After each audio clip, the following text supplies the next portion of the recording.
Hello everyone. Today I am going to talk about the Aditya L1 mission. I am going to go through the booklet which was provided by ISRO. You can download from the website of the ISRO here. You can go to Aditya L1, type Aditya L1 in Google, and you will be going into ISRO website, and directly there is in more details there is Aditya L1 mission booklet. So I'm going to brief on the mission and tell the significance of this mission. Rather than more than technical details, I'll give a basic overview regarding the mission and why it is important for us. So firstly, Aditya mission is based on what you can say is to study the sun. So why sun? Because as it is mentioned in this brochure that our sun is the nearest star and the largest object in the solar system, because we know that all the planets in the solar system are sun holds all the planets in the solar system by its gravity. So it is very important to know about the sun. And also one more thing is that sun is itself is a star. So we have to know about stars because they are the rich sources of energy, and it is important to know what happens in stars. So we can study the if we can study the nearest star of then we will know some information about our star about the how things work. So let's see this. So the age of the sun is estimated to about 4.5 billion. So 1 billion is nothing but 1 billion is equivalent to this can be a good exercise for mathematical exercise as well. That is 1 billion is nothing but 4.5 into 10 power 9, this quantity years old. So you can see the sun is very old in terms of years, you can see. And also we all know that sun is we will always study it as a glowing ball of fire. But why we all know that when we burn a fire, it will generally be the fire will be ignited, but later on it will be gone after some time, because either the sticks, generally we ignite fire in campfire or something like by hoods or fuel when the fuel is over. But we never see or we never thought that why sun is like evergreen fire, like it was firing from 4.5 billion years. So that itself is very fascinating, right? So it is because due to the hydrogen and helium gases that it is continuously glowing on for this many years. And also there is something called as the energy nuclear fusion.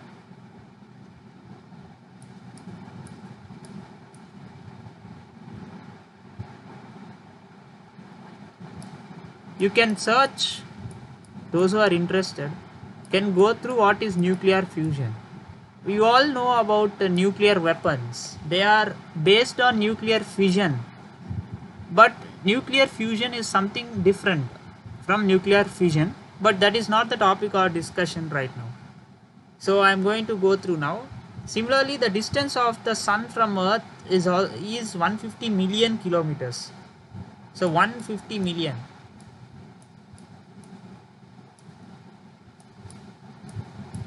So in Indian, 1 million is nothing but 10 lakhs. So you can see 150 to 10 power 6 kilometers.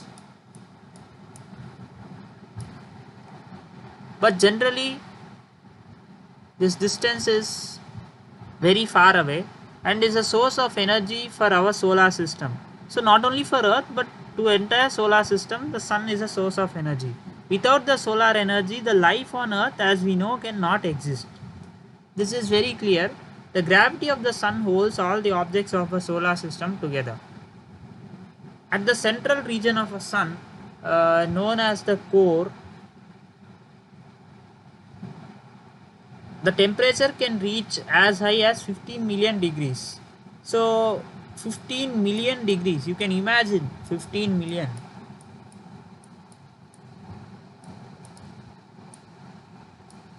So this is very high.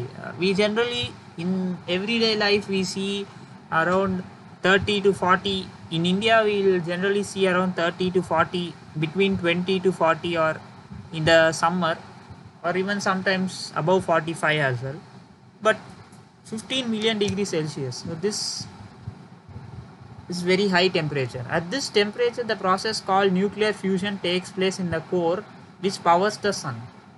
Which I am not going to discuss more about this. The visible surface of the sun, known as photosphere, is relatively cool and has temperature of about 5500 degrees Celsius. So as you can see, that sun has some layers. The layer which we can see is photosphere. Only visible layer is photosphere, that is surface.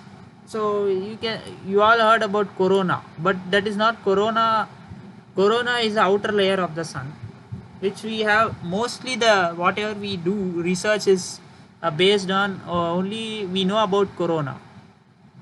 So that outer layer of the sun has approximately 5500 degrees Celsius. So you can see that comparatively outer layer is very cooler, right? Where is 15 million and where is 5500? So now that was introduction about sun and we all know it, but I am going through, since I told that I will walk you through this document, I am going through it. So why study sun now? This is a very important question. Because the sun is the nearest star, so we can study it comparatively in a more detailed manner. Like other stars are so many light years away. So light year is nothing but like the distance traveled by light in 1 year. So I think the next nearest star is somewhere around 4.2 billion or something light years away. But you can see that no human spacecraft now cannot reach that much far away, because nothing can go more than the speed of light, and what we design will never reach speed of light. That is beyond the discussion right now. And also one more thing is why it is important is that the sun is the nearest star. So we have to take advantage, because to study a star is going to be very important, because sun, not only sun but any star will provide the energy to its whole system. And also we can see, in spite of so many stars being billion light years away, we can see them. Why? Because they are bright, and also they give so much of energy. So energy is a very important term, because everyday life runs on energy. Without electricity is also an energy, right? We get from various other sources there are renewable, non-renewable energy sources. Like energy from sun we take, solar energy is renewable resource. So and also therefore sun is the nearest star, and therefore can be studied in much more detail as compared to other stars. By studying the sun, we can learn much more about stars in our Milky Way galaxy, as well as about stars in various other galaxies. So that is what is the important first paragraph is. So next is that sun is a very dynamic star that extends much beyond what we see. It shows several eruptive phenomena and releases immense amount of energy in the solar system. So this has been told that this provides energy to the solar system. If such explosive solar phenomena is directed towards the earth, it could cause various types of disturbances in the near earth space environment. So as you know that earth is surrounded by so many layers. This solar, I hope that you all heard about solar flares before. Like solar flares are very uncommon events. they happen very rarely. I mean that solar flares happen, but they do not reach Earth. If it reaches Earth, then they have so many drastic effects. But generally, they don't reach Earth because of our magnetic field and our protect. We are protected by the layers outside the Earth. So various spacecraft, then coming to third para, various spacecraft and communication systems are prone to such disturbances. But we know we are protected. But we all know that there are so many spacecrafts or other satellites are outside the Earth orbit also, outside the Earth, and sometimes they are outside the Earth's gravitational influence also. So they are outside the Earth magnetic field also, maybe. There are so many things. For example, Chandrayaan 3 is on moon. It does not have any such atmosphere. So there are so many craters in the moon. Because of that, there is no atmosphere for the moon. So similarly, I can say that other spacecraft and communication systems are prone to such disturbances. So we all know that, for example, our TV, dish TV is coming from the satellite. Also recently, the Starlink satellites provide internet. Not in India, but in other countries, which are launched by SpaceX. So I am going to continue this now. To such disturbances, and therefore an early warning of such events is important for taking corrective measures. So we have to know how this sun affects our communication systems and what it can do to it. So, and also one more thing, in addition to these, if an astronaut is directly exposed to such explosive phenomena, and also because astronauts are people outside space, so they are in space, so they also get affected. So you have to know the danger. Similarly, the next para focuses on we have to know about the thermal and magnetic phenomena, because we know that sun is source of energy, so it is very hot. We saw that 15 million Celsius of temperature in the middle core of the sun and around 5000 at the outer layer. So we have to know what because of that much heat, that phenomena there must be there.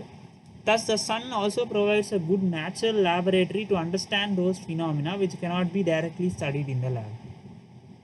This is simple. Now coming to the other thing is space weather. The sun constantly influences the earth with radiation, heat and constant flow of particles and magnetic fields. The constant flow of particles from the sun is known as solar wind and are mostly composed of high energy protons.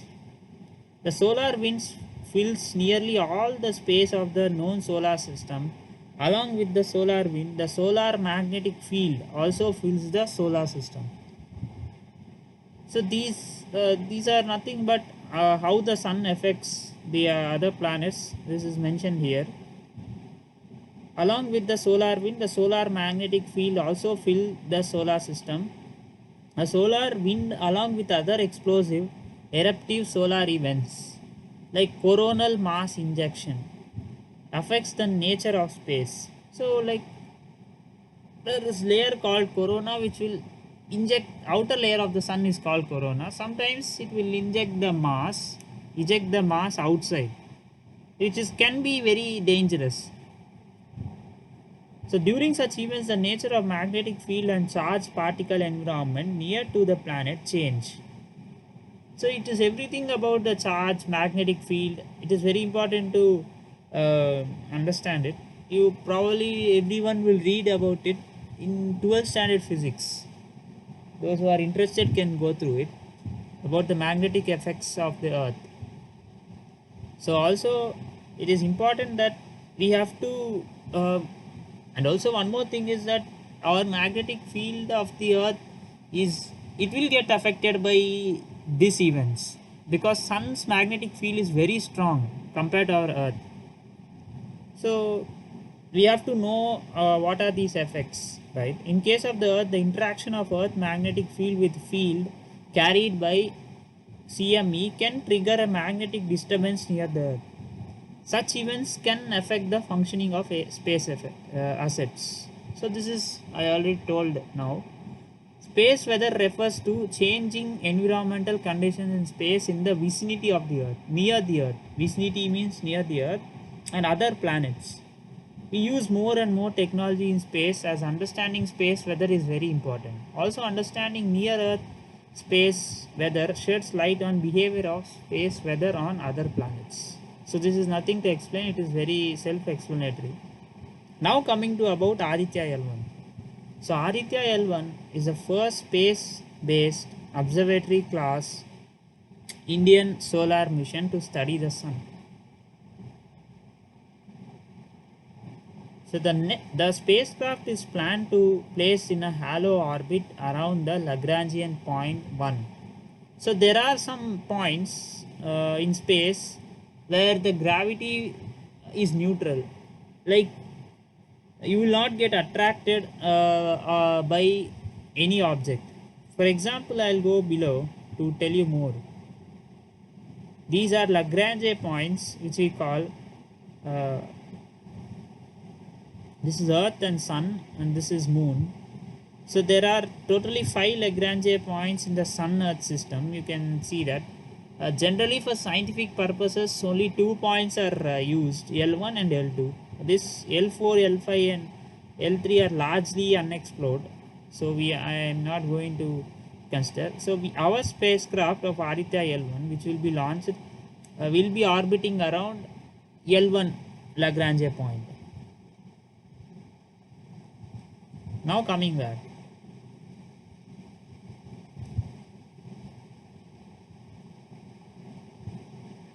The spacecraft is planned to be launched in the halo orbit around the Lagrange point of the Sun-Earth system, which is about 1.5 million kilometers from Earth.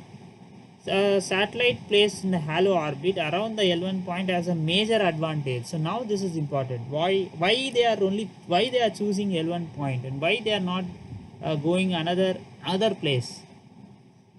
So they are telling that from that point we can continuously monitor the sun without any occultation or eclipse. Like eclipses are quite common, so that will block the sun sometimes. No, that will not happen. They are telling that will not happen.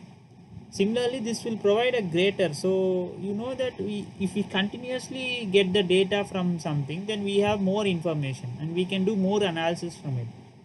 So it is very important. So this is very, very important point why they are choosing that L1 for this mission. This will provide a greater advantage of observing the solar activities continuously. The spacecraft there are totally 7 payloads in the spacecraft. To observe the payloads are nothing but the scientific instruments which are main part of which will do the research, which will help in doing the experiments and the research. The 7 payloads are there to observe the photosphere, chromosphere and the outermost layers of the sun using electromagnetic and particle detectors. So there are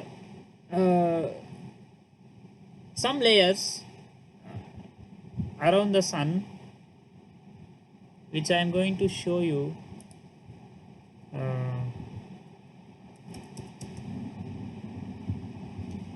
This one.